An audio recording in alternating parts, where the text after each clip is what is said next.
우리 한번 좌우로 이렇게 인사합시다. 열받지 말고 은혜 받읍시다. 이렇게 인사하겠습니다. 네. 날씨가 무척 더워가지고 까딱함이 열받습니다. 그죠? 그러니까 우리가 열받지 말고 또 하나님 은혜로 충만함 받는 이 시간 되기를 원합니다. 이제 드디어 출애굽기 이제 30장 그리고 이제 그 다음에 나온 31장까지 하면 성막에 대한 이제 구체적인 가르침들은 이제 끝이 났어요. 물론 이제 이 성막을 구체적으로 만드는 것에 대한 내용은 뒤에 가면 또 나오게 됩니다. 그래서 거기 가보면 또 반복하는 것처럼 보이는 구절들이 나오긴 하지만 어쨌든 25장부터 시작되었던 그 성막을 건설하라라고 가르쳐주셨던 하나님의 구체적인 내용들이 이제 오늘 이 30장에서 거의 이제 끝이 나요. 자, 우리가 복습 차원에서 한번 지금까지 성막에 대해서 성막 안에 어떤 것들이 있었는지를 함께 살펴보도록 할게요. 자, 이제 성막 그림을 좀 보면 일단 저 마당을 여러분 뭐라고 불렀을까요? 동쪽 문을 열고 휘장을 열고 들어가면 양들이 막 있고 제사장들이 서 있는 저 마당을 뭐라 불렀을까요? 그냥 마당 해도 되는데 뭐 성경에 나온 용어를 굳이 붙인다면 성막들이라고 이렇게 되어 있었죠. 그러니까 성막들이 이렇게 일단 있어요. 자, 그 다음에 성막들에 들어가면 제일 처음에 이제 보여지는 큰 네모난 그 기구가 딱 눈에 띄죠, 그죠? 들어가면 뭐가 있을까요? 지금 이제 참 오랜만에 한 것 같아갖고 지금 한 달 만에 했네요, 그죠? 지난주에 하고 이번 달에 하니까 한 달 만에. 그러니까 이게 뭐냐면 번제단이 있죠. 하나님 앞에 제물을 올려드리는 번제단이 있고, 번제단 뒤에 동그란 기구는 뭘까요? 그렇죠? 어떻게 그거는 잘 아실까요, 항상? 그거는 아직 사실은 30장에 나오는 건데 아직 나오지 않았는데 잘 아시죠? 자, 동그란 게 이제 물두멍이라고 하는 곳이고, 그 다음에 여러분 이 천막으로 이제 덮여 있는 곳이 두 개의 방으로 나눠져 있다고 볼 수 있겠죠, 그죠? 첫 번째 휘장을 열고 들어가면 뭘까요? 성소죠. 그 다음에 성소 안에 더 깊숙하게 이제 법궤가 모셔져 있는 제일 안쪽의 공간이 뭐죠? 그렇죠. 지성소로 나눠져 있죠. 자, 이제 그러면 이제 성소와 지성소로 들어가 봅시다. 자, 이 성소 안에 여러분 보시기에 왼쪽 아래쪽이 출입구라고 보시면 되겠죠, 그죠? 왼쪽 아래쪽에 출입구를 열고 들어가면서 왼쪽에 있는 기구가 뭐죠? 이렇게 가지처럼 나와 있는 거. 왼쪽, 오른쪽 말고 왼쪽. 그렇죠. 등잔대, 등불을 켜놓는, 저거는 밤새도록 저녁에 켜서 이제 아침까지 켜놓는 등잔대입니다. 그리고 등잔대 맞은편 오른쪽에는 또 먹는 건 하여튼 또 기가 막히게 또 잘 기억해요. 떡상이 오른쪽 편에 놓여 있고, 순서를 좀 바꿔서 저 지성소 안에 지금 연기가 막 이렇게 임해 있는 저기가 뭐죠? 저게 뭐죠? 그렇죠. 법궤이고 법궤를 덮고 있는 뚜껑을 속죄소라고 한다고 우리는 봤었어요. 자, 그리고 이제 오늘 이 30장에 나오는 내용이 뭐냐면 바로 지금까지 다루지 않았던 것들이 나오는데, 그게 뭐냐? 첫 번째 나오는 게 뭐냐면 여기에서 뭘 안 다뤘어요 지금? 그렇죠. 분향단이라고 하는 걸 지금 다루지 않았어요. 분향단과 그 다음에 아까 그 마당에 있던 것 중에 둥그런 그 물두멍도 다루지 않았었고요. 그 다음에 30장에는 어떤 것들이 또 추가적으로 나오냐면 모든 이스라엘 백성들이 성전에 내야 되는 속전, 생명의 속전이라고 하는 그 반세계를 내라고 하는 규정도 나오고요. 그 다음에 이 제사장이나 성막 안에서 쓰여지게 되는 거룩한 기름, 관유를 만들라는 내용도 나오고, 제일 마지막에 30장 제일 끝부분에 가보면 성전에서 쓰여질 향을 만들라, 향품에 대한 내용도 나옵니다. 자, 그래서 우리는 이렇게 생각하기가 쉬워요. 제일 중요한 건 앞에서 주로 이제 다루었으니까 이 출애굽기 이제 30장에는 이제 별로 부수적인 것, 좀 덜 중요하고 의미 없는 것들을, 나머지 것들을 이제 이 30장에 다루는구나, 이렇게 생각하기가 쉽지만 결코 그렇지 않다는 걸 말씀드리려는 겁니다. 결코 부수적이지 않다는 거예요. 자, 제가 이 말씀을 준비하면서 주석책에서 굉장히 좀 흥미로운 설명을 하나를 봤어요. 그게 뭐냐면 이 25장부터 31장까지 나오는 성막에 대한 하나님의 명령이 성막을 만들라라고 하는 그 순서들이 사실은 창세기 1장과 2장에 나오는 천지 창조와 이렇게 맞닿아 있다라고 하는 설명이었어요. 뭐 그게 맞을 수도 있고 좀 틀릴 수도 있지만 제가 한번 그래서 한번 쭉 표를 만들어 봤어요. 여러분들을 위해서 같이 한번 나눠보기 위해서. 자, 창세기에 나오는 하나님의 천지 창조가 어떤 내용으로 이루어져 있냐. 그래서 6일 동안 세상을 창조하시잖아요. 근데 여러분 이걸 구분해 보면 앞에 3일은 하나님이 공간과 시간을 구분하시는 것이 앞에 3일의 내용이라고 볼 수 있고요. 그 다음에 뒤에 4, 5, 6일에는요. 그 하나님이 만드신 공간 안에 뭔가를 채워 넣는 내용이 그 뒤에 3일의 내용이라는 거예요. 자, 과연 그런가 한번 살펴보죠. 우리가 한번 창세기를 복습한다고 치고, 여러분 첫째 날에 하나님 뭘 만드셨을까요? 첫째 날에 하나님이 빛이 있으라 하셨죠. 그래서 빛이 있으면 당연히 뭐가 생길까요? 그렇죠. 어둠이 생기는 거죠. 빛과 어둠으로 세상을 나누셨어요. 빛이 있고 또 그 빛 반대편에는 반드시 어둠이 존재하는 거죠. 빛과 어둠이 있는 그런 세계로, 우주로 하나님은 이 땅을 만드셨어요. 그 다음에 둘째 날에는요, 좀 더 구체적으로 이 지구상에 뭘 만드셨을까요? 저 위에 궁창 위의 물과 궁창 아래의 물을 나누셨죠. 그래서 그 궁창을 뭐라고 부른다고요? 하늘이라고 부른다고요. 그리고 어쨌든 이렇게 궁창 위의 물과 궁창 아래의 물로, 아마 그 궁창 아래의 물은 이제 소위 이제 셋째 날에 나오기도 하지만 이제 바다로 모여들게 되겠죠. 그래서 이제 셋째 날에는 또 어떤 공간이 나눠질까요? 그 물들이 모여진 곳을 바다라고 부르고 또 드러난 땅을 묻을 땅이라고 이제 나누신 거죠. 바다와 땅으로 나누시고 그 땅에 식물들이 자라나게 하셨어요. 그래서 이 첫째 날, 둘째 날, 셋째 날은 전부 다 공간을 구분하는 내용들이라고 볼 수 있는 거죠. 그 다음에는요, 하나님께서 만드신 공간 안에 뭘 채워 넣으실까요? 관련이 있어요. 첫째 날과 관련이 있어요. 그렇죠. 저 빛을 만드셨지만 저 우주 공간, 공허한 비어있는 공간에다가 낮을 주관하는 해를 만드시고 밤을 주관하는 달과 별들을 만드시죠. 그래서 해와 달과 별들을 그 공간 안에 창조하셨고요. 그 다음에 다섯째 날에는요, 하나님 만드신 하늘에다가 뭐가 있게 하셨을까요? 그렇죠. 새들, 조류들, 그리고 물에는 어류들, 물고기들이 생겨나게 하셨어요. 그리고 여섯째 날에 이제 중요한 게 뭐냐 하면, 바다는 이미 물고기가 있다고 치고 땅 위에 뭘 만드셨을까요? 땅 위에 뭘 채워 넣으셨을까요? 우리 사람 이전에 각종 동물들, 곤충부터 시작해서 여러 가축들, 짐승들, 그리고 제일 마지막에 하나님의 형상을 닮은 사람을 창조하셨죠. 그러니까 여러분 이게 이 앞에 3일과 뒤에 3일이 다 이어지게 되는 거예요. 그리고 마지막 7일째 하나님 뭘 하셨을까요? 일곱째 날. 너무 피곤하셨을까요? 아니에요. 이 창조의 완성으로서 하나님은 안식하셨어요. 그게 이제 창세기 2장으로 딱 넘어가 보면 안식하셨다는 내용이 딱 나오죠. 그런데 여러분, 요 하나님이 6일 동안 천지를 창조하시고 일곱째 날에 안식하셨다는 내용과 매우 유사하게 오늘 우리가 계속 살펴봤던 출애굽기 25장부터 31장까지 이 7장의 내용이 마치 천지 창조하는 방식으로 성막을 만들게 하셨다는 거예요. 물론 이게 조금 과연 그런가 싶기도 하지만 한번 비교해서 살펴보죠. 자, 보시면 제가 앞에 3장은 미리 한번 적어놔 봤어요.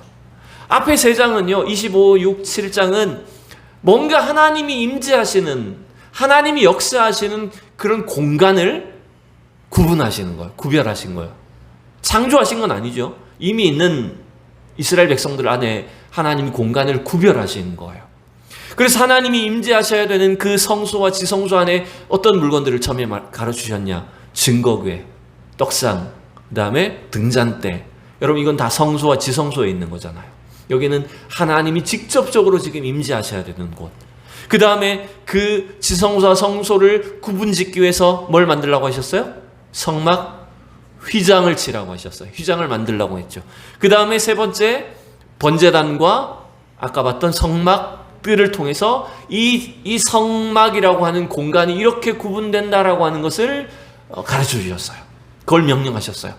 그 다음에 여러분 28장, 9장, 오늘 30장까지는 그 하나님께서 구별해 두신 공간 안에 뭔가 일해야 될 누군가, 채워져야 될 것이 뭔가라고 하는 것들을 가르쳐 주신 내용이에요.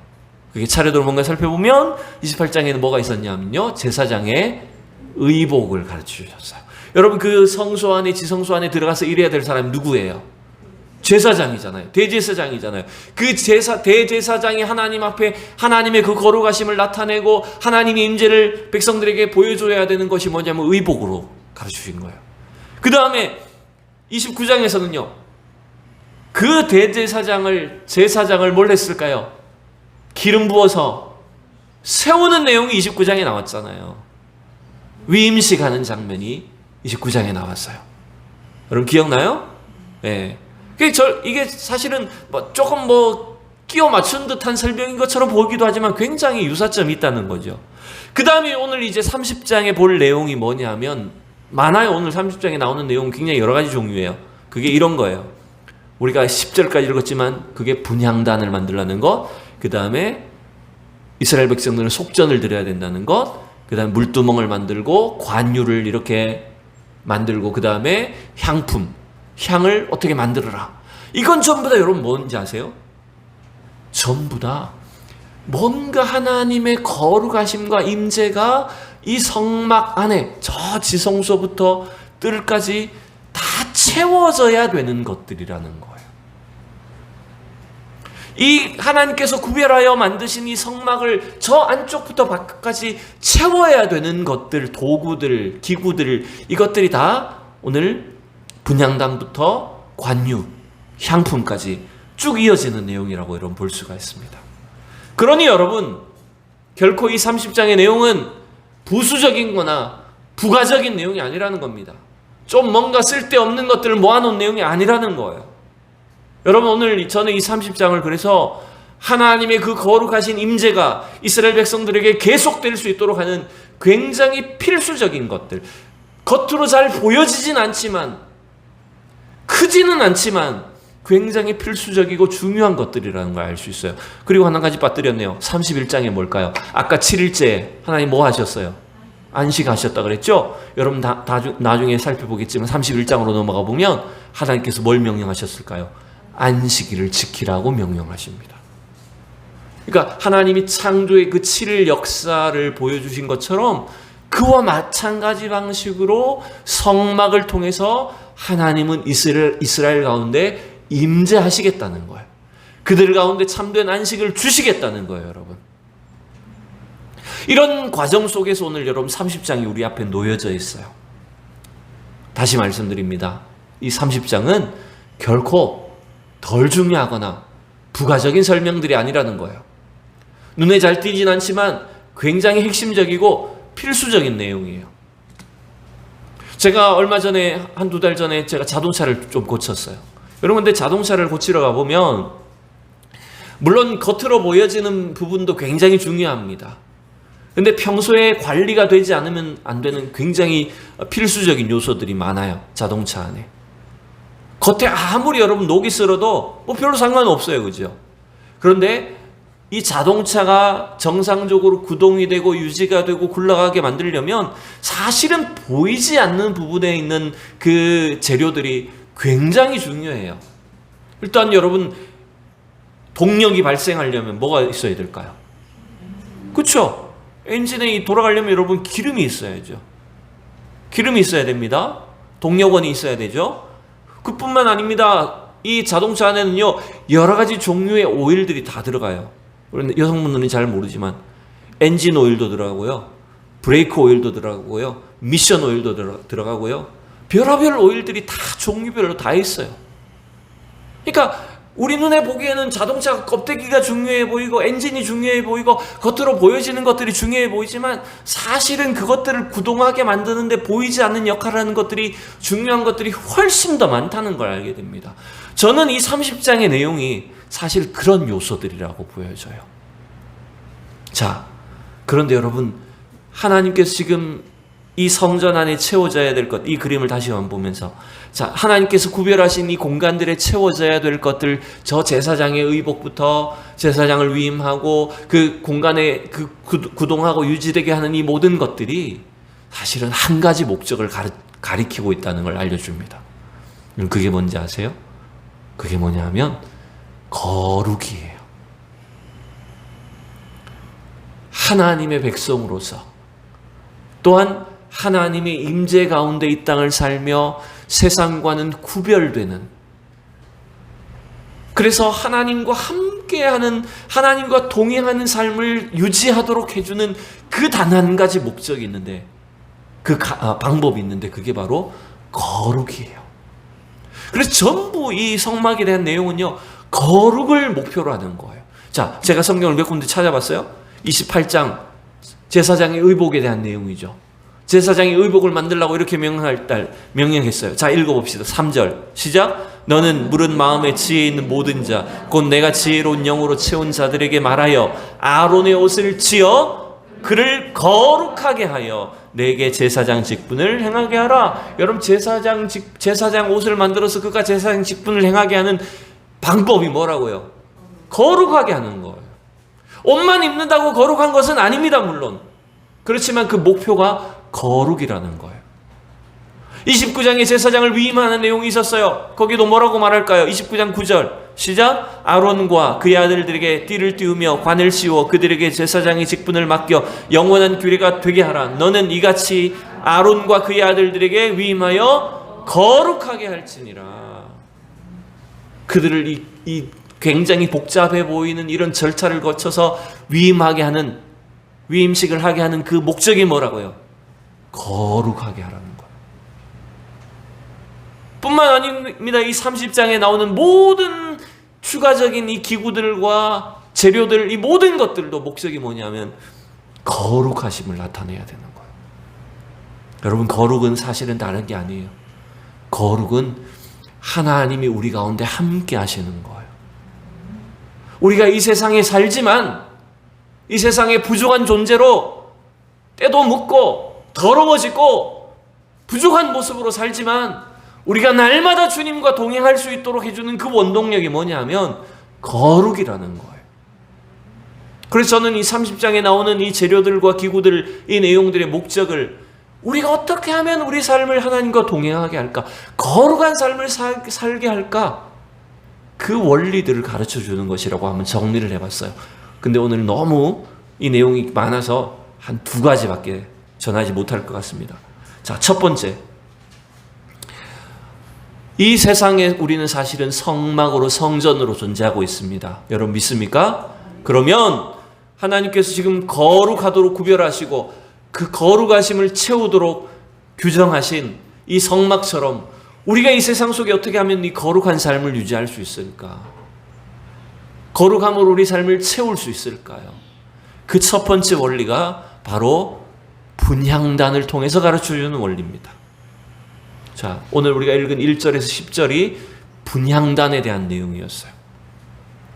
자, 분향단은 여러분 여기 보시면 성소 안에 위치하고 있는데 특별히 지성소를 들어가는 그 휘장 바로 앞에 분향단이 위치해 있어요. 요걸 이제 조금 실물 모형으로 만든 그림이에요. 보이세요, 여러분? 요걸 누군가 어느 교회에서 실제 크기로 이렇게 모형을 만든 거예요. 금으로 다 싸가지고. 진짜 금은 아니겠지만 이렇게 이렇게 생겼겠구나라고 추정을 해서 실물 모형으로 만든 겁니다.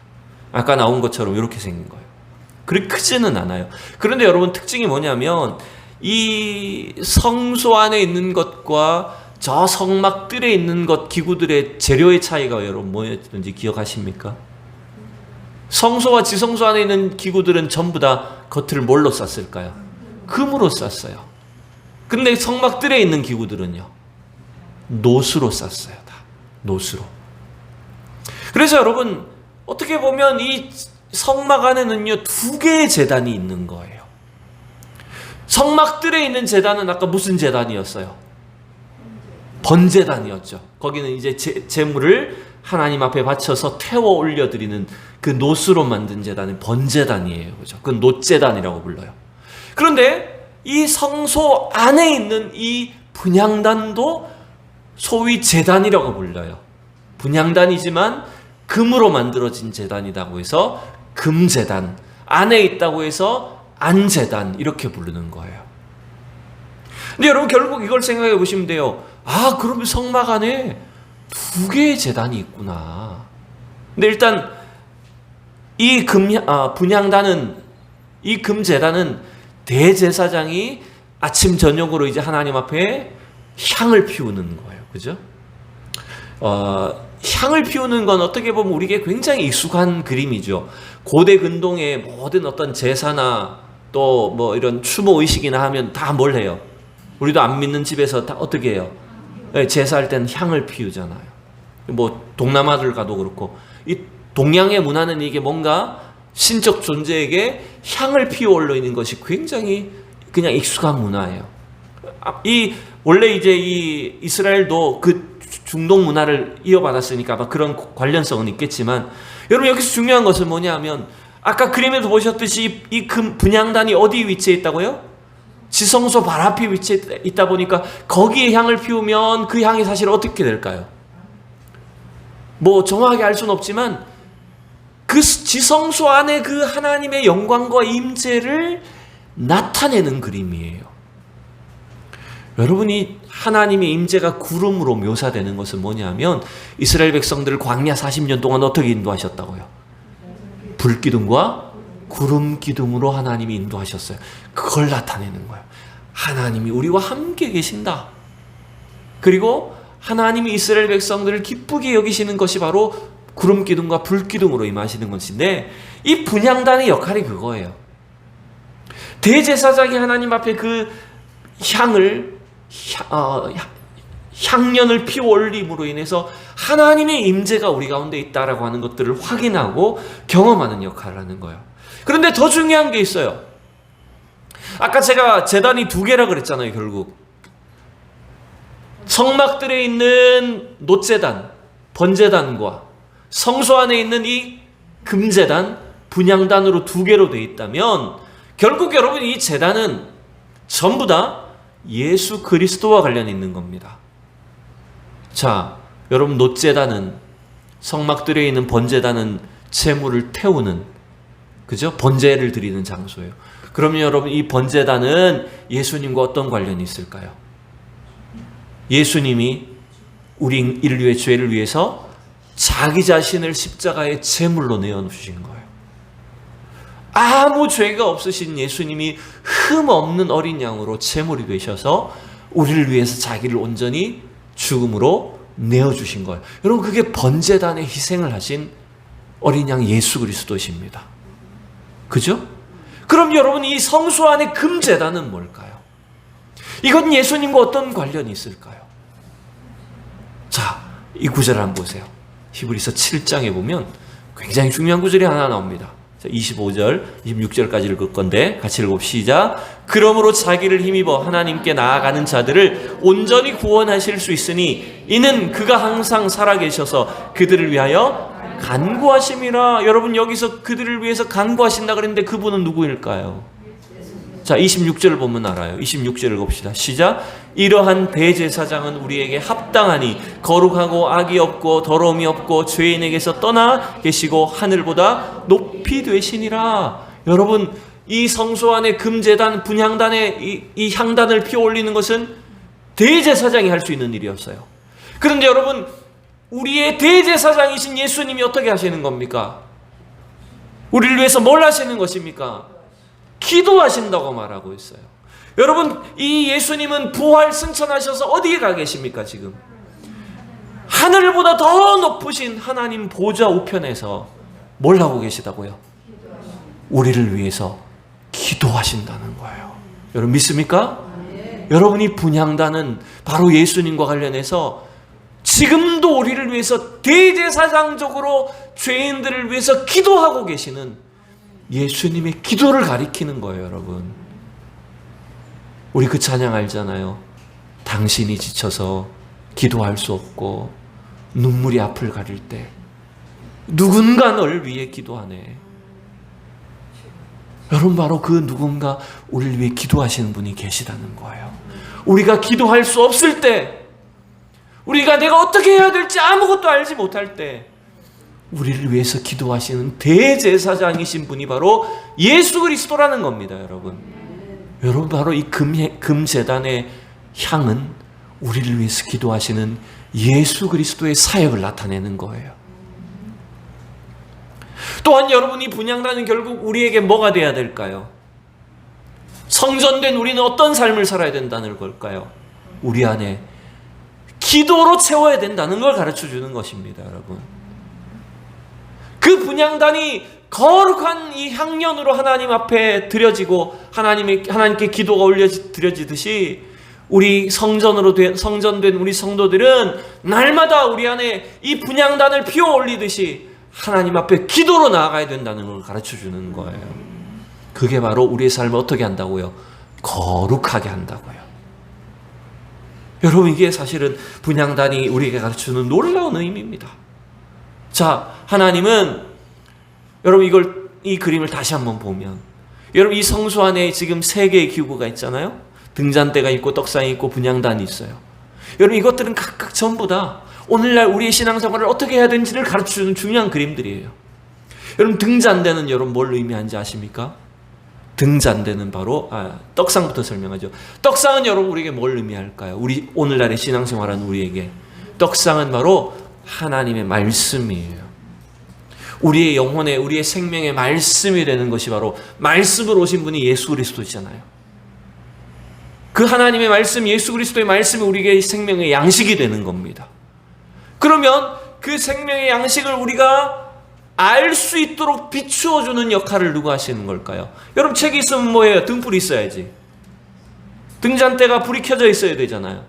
그러면 우리가 그 하나님의 말씀의 책을 읽고 깨닫고 이해할 수 있도록 해주시는 분이 누구일까요? 그 등잔대 역할을 해주시는 분이 누구일까요? 성령님이세요, 여러분. 성령님이 우리 마음에 등불이 되시는 거예요. 그래서 하나님의 말씀을 깨닫게 해주시고 지혜를 주시는 겁니다. 그러면 그 깨달은 말씀을 가지고 우리는 뭘 해야 되는 걸까요? 분향단처럼 하나님 앞에 기도로 나아가는 거예요. 여러분, 이게 성도들이 거룩한 삶을 유지하는 비결입니다. 여러분. 그래서 우리는 날마다 말씀을 깨닫고 성령님의 말씀을 깨닫고 깨달은 말씀을 붙잡고 하나님 앞에 기도하고, 부족하지만 그 기도를 통해서 하나님 앞에 메어 달리면 하나님께서 그 성도의 기도를 어떻게 여기실까요? 하나님은 성도의 기도를 너무나 소중하게 여기시는 거예요. 자, 요한계시록 5장 말씀을 볼게요. 여기에 또 중요한 가르침이 있어요. 5장 8절 같이 읽어요. 시작. 그 두루마리를 취하심에 네 생물과 24장로들이 그 어린 양 앞에 엎드려 각각 검은 고와 향이 가득한 금 대접을 가졌으니 이 향은 성도의 기도들이라. 여러분, 이 마지막 때에 하나님의 심판과 재앙이 이 땅에 시작이 되도록 하는 중요한 역할을 하는 것이 뭔지 압니까? 이 하나님 앞에 올려드리는 이 향, 그게 뭐라고요? 성도의 기도라고요. 여러분, 세상 사람들이 봤을 때 우리 믿는 자들의 기도, 새벽 기도 나가고 교회 다니는 사람들 기도하는 거, 저것은 멍청한 짓이지. 힘없는 자들이 하는 것이지. 아무것도 의지할 것이 없으니까 저렇게라도 해야 되지 라고 아무것도 아닌 걸로 여깁니다. 미련하게 여길 겁니다. 근데 여러분, 놀랍게도 요한계시록 오늘 이 말씀에 하나님이 이 세상 마지막 종말의 때를 시작하시는 한 가지 중요한 사인이 뭐로부터 시작되는지 아세요? 성도의 기도로 시작되는 거예요. 세상 사람들이 미련하다고 여기고 무시하고 아무 힘도 없는 것처럼 보지만 여러분, 이 성도의 기도는 힘이 있습니다. 여러분, 하나님의 보좌를 움직이게 하는 것이 바로 성도들의 기도라는 거예요. 그래서 여러분, 우리가 이 죄악된 세상, 악한 세상을 거룩하게 살려면 뭘 채워야 된다고요? 기도로 사는 거예요. 기도로 채워야 되는 거예요. 그게 바로 분향단이 우리에게 가르쳐주는 의미예요. 두 번째, 오늘 두 번째까지만 합니다. 그 다음 11절부터 16절까지의 내용은 여러분 뭐냐면 아까 다루었듯이 성전 3개를 바치라는 내용이 나옵니다. 속전을 드리라는 내용이 나옵니다. 자, 12절 2절만 읽을게요. 시작. 여호와께서 모세에게 말씀하여 이르시되 내가 이스라엘 자손의 수효를 조사할 때에 조사받은 각 사람은 그들을 계수할 때에 자기의 생명의 속전을 여호와께 드릴지니 이는 그것을 계수할 때에 그들 중에 질병이 없게 하려 함이라. 아멘. 주님은 지금 성막에 대한 내용을 마무리하시는 이 30장에서 두 번째로 이제는 제사장에게만 규정되는 명령이 아니라 모든 이스라엘 백성들이 하나님 앞에 뭘 드려야 된다고요? 제가 지금 글자 따로 표시했잖아요. 색깔을. 생명의 속전을 드리라고 가르쳐주고 있어요. 자, 이 생명의 속전이 결국 어떻게 되냐면 이스라엘 백성들은 반드시 1년에 한 번씩 반세겔씩을 성전에 내는 거예요. 이걸 이제 속칭 이제 나중에 성전세라고 하는 이름처럼 이렇게 불리게 되는데, 여러분 이건 사실 세금이 아니에요.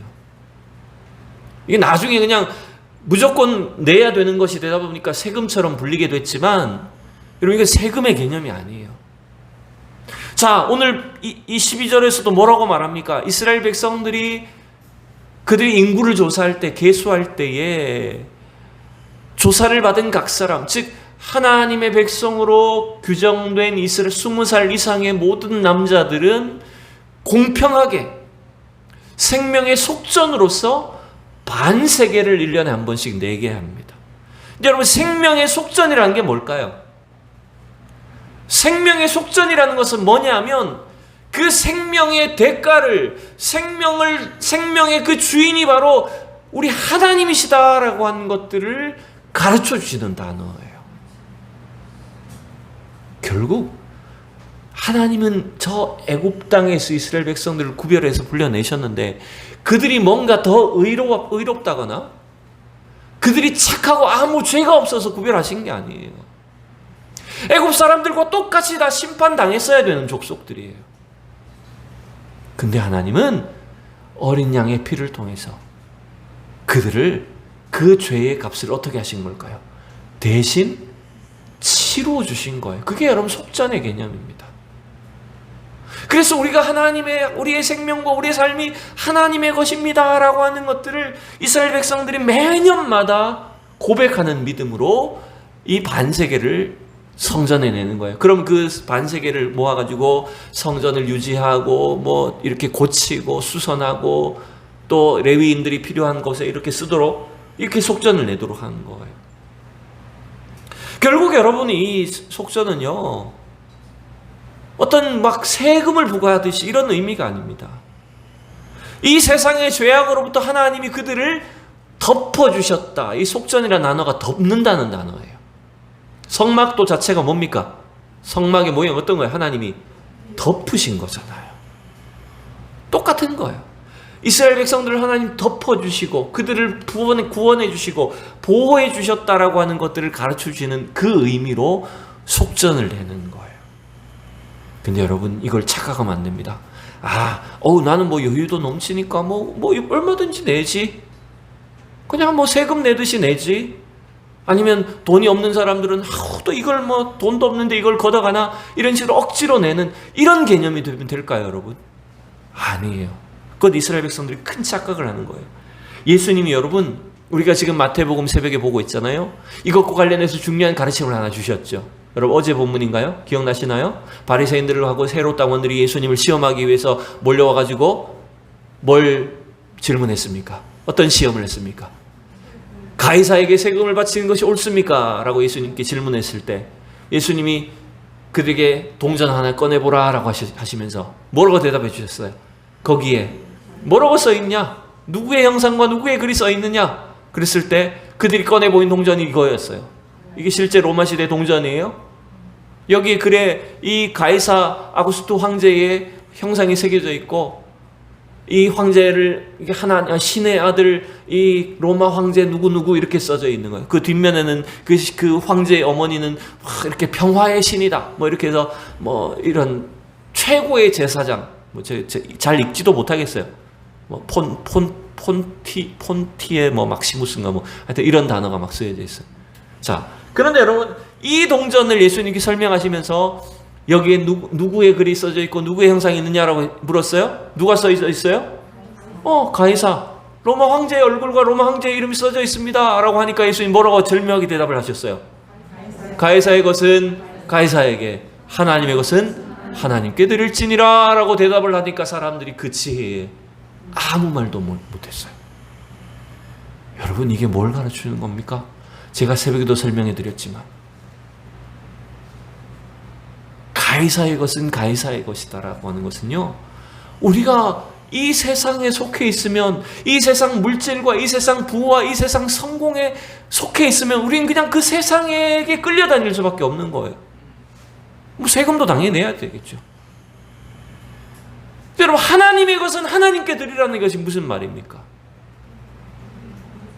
가이사의 얼굴이 새겨져 있고 가이사의 이름이 새겨져 있는 것은 여러분 이 동전이죠. 그러면 하나님의 형상이 새겨져 있고 하나님의 글이 새겨져 있는 것은 뭘까요? 그 하나님의 것은 뭘까요? 어디에 그게 새겨져 있어요? 어디에 새겨져 있다고 말씀드렸어요, 제가? 근본적으로 하나님의 형상으로 지음받은 우리가 바로 하나님의 것이잖아요. 우리 속에 하나님의 형상이 원래 새겨져 있었고 하나님의 말씀이 새겨져 있기 때문에 인간은 원래 하나님의 것이에요, 여러분. 믿습니까? 그런데 이제 죄로 인해서 그게 지워지고 깨진 것일 뿐이죠. 그래서 우리 속에 하나님의 형상을 회복시켜 주시기 위해서 누가 오셨을까요? 예수님이 오신 거예요. 예수님의 말씀을 통해서 우리는 다시 하나님의 것으로, 하나님의 소유로 회복될 수 있는 거예요. 그러면 하나님의 것은 하나님께 드리라는 말은 뭘 드리라는 걸까요? 누구를 드리라는 걸까요? 바로 예수 믿는 저와 여러분을 하나님의 것으로 드려라는 말이에요, 여러분. 이스라엘 백성들에게 생명의 속전을 드리라고 한 것은 결국 뭘 말하는 것일까요? 돈만 내면 된다는 뜻이 아니에요. 뭘 드리라는 걸까요? 이스라엘 백성들 자기 자신들을 하나님께 드리라는 거예요. 그 헌신이 바로 거룩한 삶을 유지하게 하는 거예요.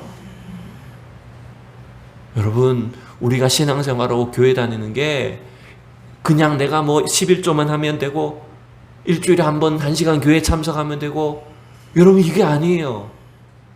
세금 내듯이 돈만 내면 되는 것, 여러분 그게 하나님의 그 거룩하심과 임재를 나타내는 게 아니에요. 우리의 삶을, 우리 인생 전체를 하나님께 드릴 때,